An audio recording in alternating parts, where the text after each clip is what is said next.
Hey everybody, so my name is Ashleigh Faith and I am the Director of Semantic Search and Knowledge Graph at EBSCO Information. It is a search engine for a lot of academic research. So if you don't know me, I also have a YouTube channel, link up there if you want to go and check it out, or in the description below, either one of those areas. And so my background is in information science and semantics in particular. So I have my PhD in advanced semantics, and I have been working on search engines for at least 14 years at this point. So if you need to see my street cred, my LinkedIn information is down below, and I would really love to have a conversation with you on my channel or over on LinkedIn if you are interested. So today I have partnered with Connected Data London. Thank you very much for inviting me to talk about responsible AI. This is something near and dear to my heart. It is something that I do believe all of us need to start thinking about so that we are not doing more harm than good. All right, so if that sounds interesting to you, please check the rest of this video out and make sure to go over to my channel and see what else I have in store for you. So with that, let's get started. All right, so welcome to the second part of our joint venture with Ashleigh Faith. I'm George Anadiotis, and today I'm playing host. So I have the honor of introducing Ashleigh. And before I do, actually, just a couple of words on myself and what we're doing here. So I'm here wearing my event organizer hat today. So I'm part of the organizing team of Connected Data London. And today Ashleigh is going to talk about her experience. So Ashleigh, the floor is yours. Oh, thank you. Something that I am really latching on to recently is responsible AI. And what does that even mean? How can we start to understand how we can put that into practice? So for me, what responsible AI means is that you are conscious of the data sources that you are using to start with. You understand how those data sources are being processed and by whom. You also understand what your algorithms are doing with that data and the people who are calibrating those algorithms. And you also really have to understand your end use case and end users. I think that in machine learning, we're all such data lovers that we want to just play and we want to do things and we want to just experiment, but we have to be careful because if you've ever done any kind of big research projects with human subjects, you have to have what's called an IRB, an institutional review board, to make sure you're doing ethical research. And unfortunately, when we get out into the real world, we don't have to follow that anymore. And I think a lot of us, it's not that we don't want to follow it. I think it's just we get so excited we forget sometimes. And so we do have to keep in mind there are end users that are going to be looking at the results of what we do. And not only that, a lot of the data sources that we are using are also generated from real people. So a great example is in the medical space. There are so many great open source medical data sources that you can use. Most of those are also ethically sourced because they are coming from research institutions. But you also have to realize when you are gathering data and you are finding trends and some kind of extraction of meaning, you're talking about those real people. For instance, there is a great article that just was recently published. I'll link it down below for you and put it on the screen here. That was conducted with MIT and Amazon across 10 major machine learning data sets. And what they found is these data sets are used predominantly in the industry, and yet they had at least a 3.4% error rate, which is pretty high if these are being used over and over again in machine learning. They even said one of the data sources specifically had over 54% error rates, according to their study with a combination of machine and crowdsourced information. This is why we have to be more responsible with our AI. When we are going in and using external data sources, that's all fine and good, but we have to be responsible enough to check it and to make sure that it truly is of high repute, so that when we put that into the brains of the machine, that they're not going to reproduce that error over and over and over again. And when that error is at the end of the day going to hurt someone or hurt the research that will eventually predominantly cover people that are going to be hurt by it, that is something that we cannot allow and we have to get better at. And so taking these steps that we're going to go over here in a moment on responsible AI will help us get a little bit better at least understanding the criteria that we should be measuring when we get into responsible AI. So we have to make sure that one, we understand what the data source is, right? So we want to make sure that if it was ethically sourced or not. And there are ways to do that. I have a whole video on my channel talking about that. The second thing you want to do is when you are looking at how that data is processed, you want to make sure that you are not creating a context void. So if you take all the context out, you just say this person from this race or from this background gets cancer. Well, you missed out on all that other information that explains why that happened. And that actually might uncover more meaningful results and things that we can have a better solution for if we understand the full picture. And so that's why you can't lose that context. And my masterclass at Connected Data London is going to be talking about that. So if you're interested in that, make sure you check it out. All right, so here are my steps for more responsible AI, or at least things to keep in mind when doing responsible AI. I am going to be teaching a masterclass at Connected Data London, which is this week, and that is April 12th of 2021. And I am mostly going to be focusing on number 1, 2, and 5 in my masterclass, but you can certainly check out Google's recommendations, which I just had on the screen. That covers a lot of things that you would see in number 3.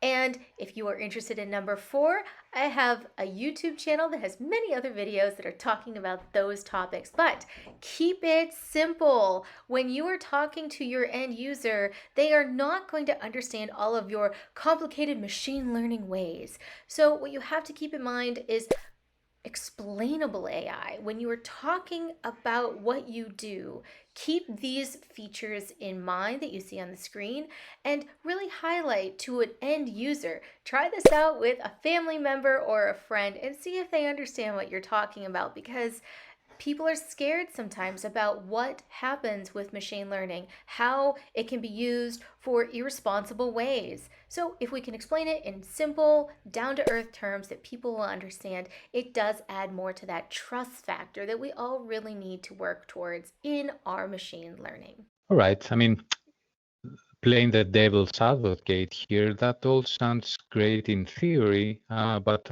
actually what happens in practice with most people that use data sets to come to those conclusions is, well, it all ends up in being one big spreadsheet or one big CSV file. So how can you get context if all you have to work with is that? I mean, you could potentially do it if you had some extra metadata or some ways to correlate your different spreadsheets or your different CSVs, but how does that work in practice? Yeah, no, that's a great question. And I think this is where we all need to start to build in this responsible AI practices. So you're right. A lot of the data that we have today, there's not much you can do because it is what it is. But if we all start to understand what we can do to try to correct that, a big one is using unique IDs. If you have a unique ID, it's still anonymous. You don't know the exact person that it connects to, but you can connect to other metadata that will help shed some light or add that context back.